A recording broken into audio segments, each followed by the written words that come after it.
Isang simpleng luto ng kamuting kahoy ang ating recipe sa araw na ito. 4 na cups ng ginadgad na cassava, 1 at kalahating cup ng brown sugar, 1 cup ng kinaid na buko, 1/4 cup melted margarine, at 1 cup ng coconut cream.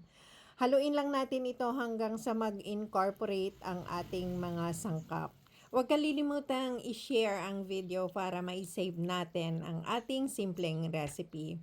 Hugasang mabuti ang dahon ng saging at isalab sa katamtamang lakas ng apoy. I-brush natin ito ng coconut oil at maglagay tayo ng 2 kutsara ng ating cassava mixture.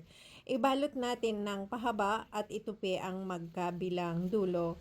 Ulitin lang natin ang procedure para sa mga natitira pang ingredients.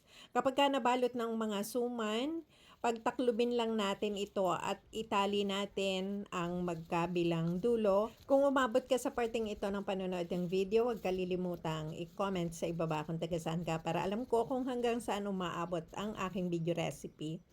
Ilagay natin ito sa steamer at i-steam natin ito sa loob ng 45 minutes sa katamtamang lakas ng apoy. Pagkaraan ng 45 minutes, heto na ang ating napakasarap na suman kamoting kahoy. Maraming salamat sa patuloy na pagsuporta at sa panunood ng aking mga simpleng video recipes.